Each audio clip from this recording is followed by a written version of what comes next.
The Po' Boy Pundits podcast is brought to you by What Lola Wants. Go to WLWPrivateChefs.com for information to reserve top quality chef and restaurant services in the Chicagoland area.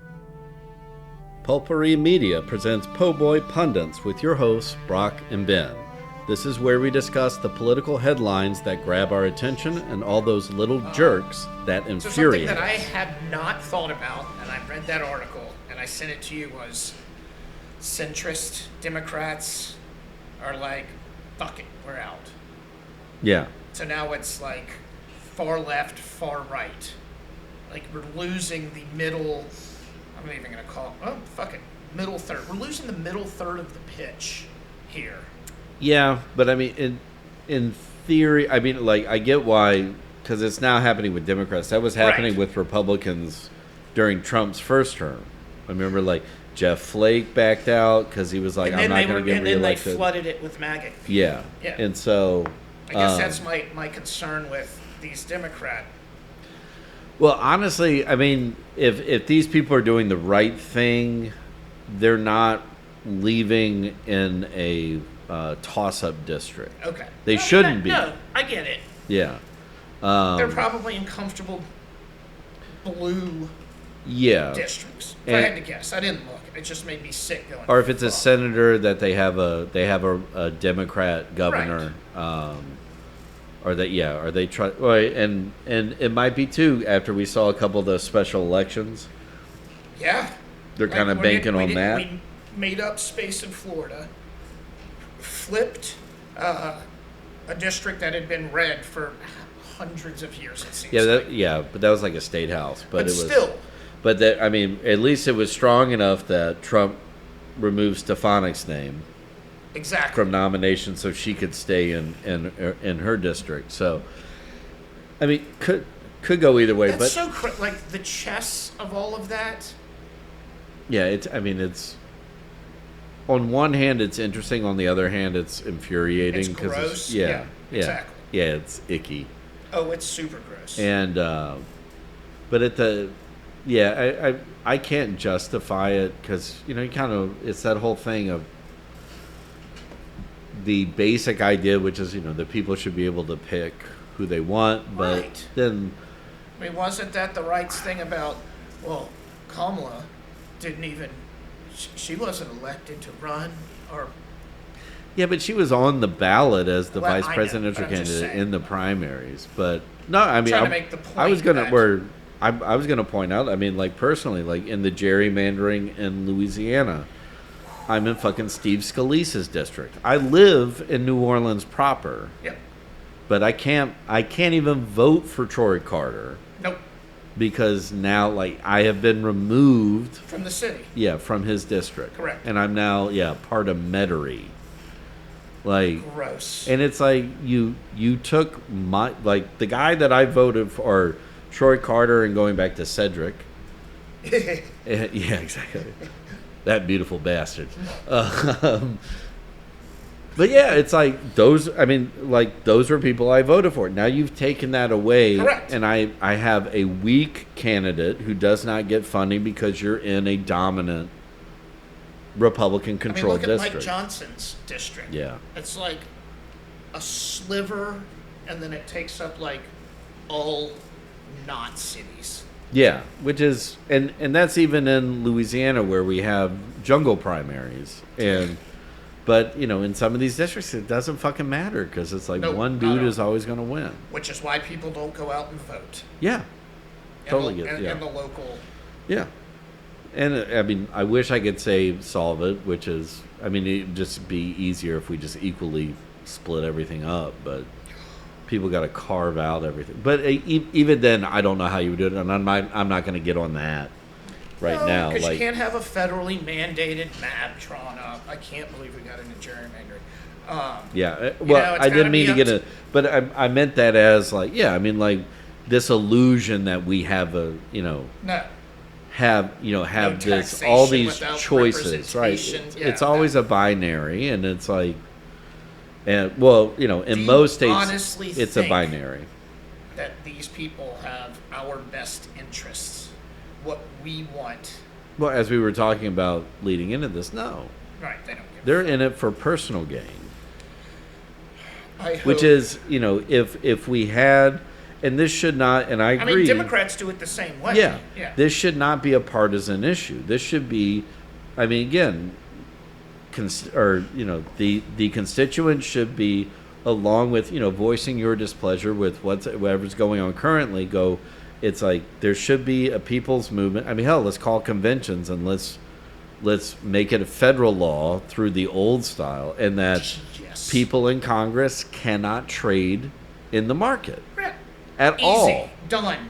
While you are in office. Let's go ahead and let's kick out lobbyists. Everybody hates lobbyists.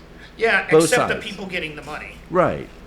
But either side can point to, well, that's gun lobby, or the George Soros. Yeah, NPR lobby or whatever. Yeah. That's so fucking stupid. And we need to, and I think eventually you're going to get right-wing people to understand how bad Citizens United was, and that needs to be overturned. Like, why the fuck do we let corporations donate like they're private individuals? That makes no sense. Well, that's what they do. And then they there's a cap, though, right? Not anymore. That expired, I think. Okay, that's what I was wondering. And I mean, you got people buying votes at this point, Eli. Or it's like there's a cap on like one PAC, right?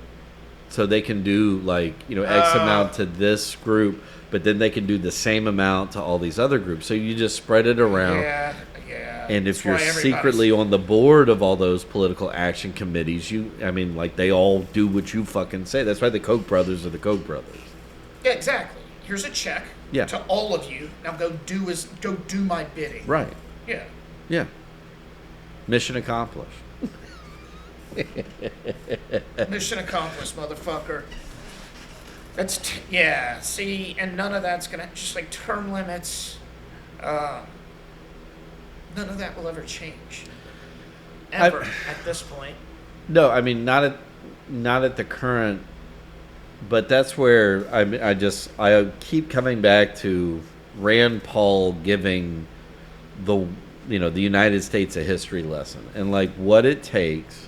And again, this has been both parties at some various point. I mean, the Democrats did it with, hey, like let's keep putting off slavery, and then you have a fucking civil war, and the Republicans being like, we want free markets, blah, blah, blah. And then you run into the Great Depression.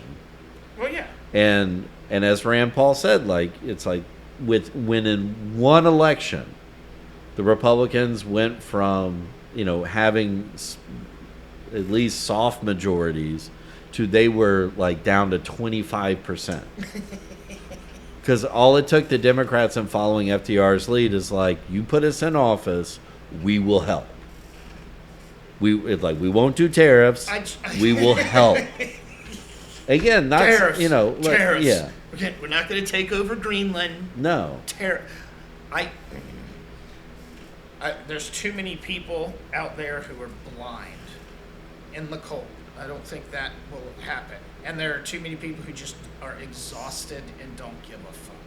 Yeah, and that I think that's Trump's MO. And we've already talked about it in that from the Steve Bannon interview, is that you overload the press. Yeah. And they can really only focus on one topic instead of all 5 or exactly. all 10.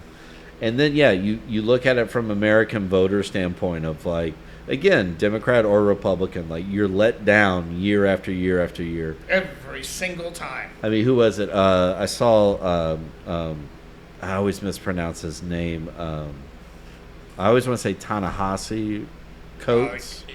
I'm not even going to. But he was at some public speaking engagement, and he and again I agree with it. He looks at it and he goes, like, at least in modern or current history, what have the Democrats really done? Nothing. Right. He's like, okay. Obamacare. Well, but even that, like, they made concessions, even though they had the majority, right? Which, is kind of what politics is supposed to be. Right, but he's also saying, it's like, if this is the culture that you've built, like, why when you were in power, did you give in to, as many of us are saying, like Chuck Schumer just did? Yeah, this isn't a new, I mean, No. it's a peak of a gigantic, horrible wave, but this has been building forever. Yes. Or at least since Contract with America. But I love Contract with America. Yeah. And why is never mind. Go ahead. But you're just going like, but and like I think his overall message is it's like, stop trying to curry favor with the other party. Do what the other party is doing right now, which is like, when you have power, you should have done this. Like, you should have protected women's rights. Right. You should have done this. You should have codified all this shit. And they you had should have the said, power. fuck all to everybody else. Because Exactly. in the end, at least all those ideas would have benefited everybody. But you keep making these concessions and allowing them in the door. This is where we're at. Could Dems have done anything about Mitch McConnell not voting for the Supreme Court? Was No. there any other? No, and that's why I hate the people who were like, Ginsburg should have retired earlier. Like, Scalia fucking died, Right. and we never got or Merrick Garland never got put in. Like, Nope. if she had retired, she would have had to have had the foresight of, I'm going to die within the next 10 years. I should get out now.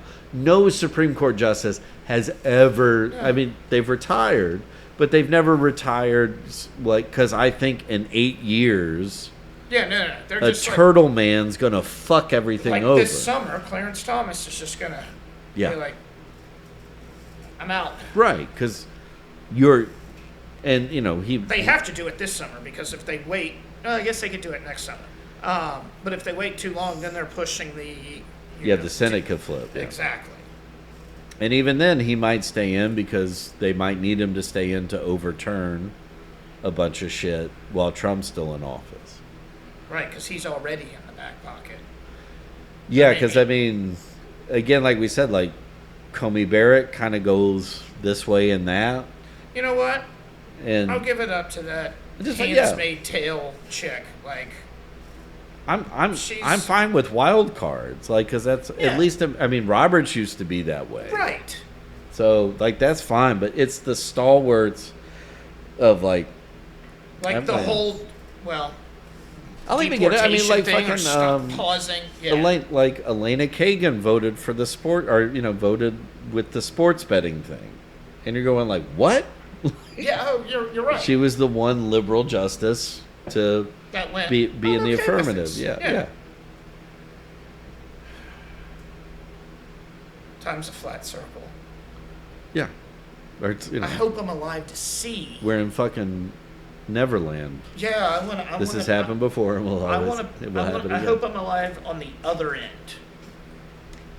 Well, so in the last minute and a half. Oh God, this is gonna be great. Well, I've gotten in this habit of, for just fun, of like asking or going into ChatGPT and asking like these big questions. Yes. And so the question I asked today was, is there anybody developing psychohistory like Isaac Asimov wrote about?